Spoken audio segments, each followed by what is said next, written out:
সুপ্রিয় দর্শক, প্রচণ্ড গরমে আজকের এই ড্রিঙ্কসটি আশা করি আপনাদের সবার খুব কাজে আসবে।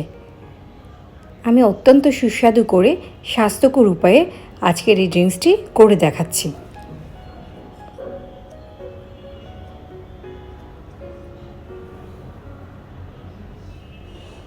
আমি এখানে একটা মাঝারি সাইজের তরমুজ কেটে নিয়েছি, আর এখানে আমি মিল্ক পুডিং নিয়ে নিয়েছি। এটা অপশনাল, তবে খেতে ভালো লাগে। আমি এগুলো ছোট ছোট পিস করে কেটে নিচ্ছি। এটা রেসিপিটি খুব শীঘ্রই আমার চ্যানেলে আমি আপলোড করে দেব ইনশাআল্লাহ।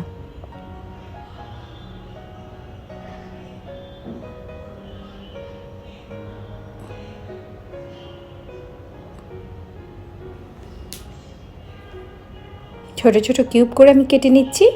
এটা দেখতে যেমন সুন্দর লাগবে, ঠিক তেমনি এটা খেতেও খুব ভালো লাগে। আপনারা চাইলে এটি বানিয়ে ফ্রিজে রেখে দিতে পারেন, সেক্ষেত্রে যে কোনো ডেজার্টেও এটি পরিবেশন করতে পারেন। 1/4 কাপ সাবুদানা আমি পানিতে সিদ্ধ করে তারপর ধুয়ে নিয়েছি। এবার আমি তরমুজটা ব্লেন্ড করে নিব। আমি এক্ষেত্রে তরমুজের বিচি ফেলিনি, কারণ খুব ছোট ছোট বিচি, ফেলার প্রয়োজন নেই। আপনি যখন ব্লেন্ড করবেন এমনিতেই এটা নিচে তলানি হিসেবে থেকে যাবে, আপনার ঝামেলা হবে না। অর্ধেকটা জুস আমি ব্লেন্ডার জারে নিয়ে 3 টেবিল চামচ পাউডার মিল্ক, গুঁড়া দুধ এবং 3 টেবিল চামচ আমি চিনি দিয়ে ব্লেন্ড করে নিয়েছি। এবার আমি একটা বোলের মধ্যে এটা ঢেলে দিচ্ছি। তারপর বাকি যে তরমুজের জুসটা ছিল সেটাও আমি একসঙ্গে মিশিয়ে নিচ্ছি।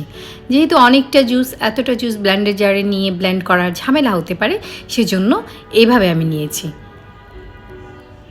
এবার আমি সেই মিল্ক পুডিংয়ের টুকরোগুলো দিয়ে দিচ্ছি। সাবুদানা দিয়ে দিচ্ছি 3 টেবিল চামচ পরিমাণ। আপনারা চাইলে আরও বাড়িয়েও দিতে পারেন আপনাদের পছন্দ মতো। ভালো করে আমি এটা মিশিয়ে দিচ্ছি।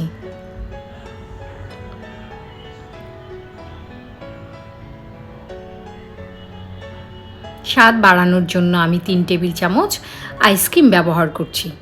আমি এখানে ভ্যানিলা আইসক্রিম ব্যবহার করছি।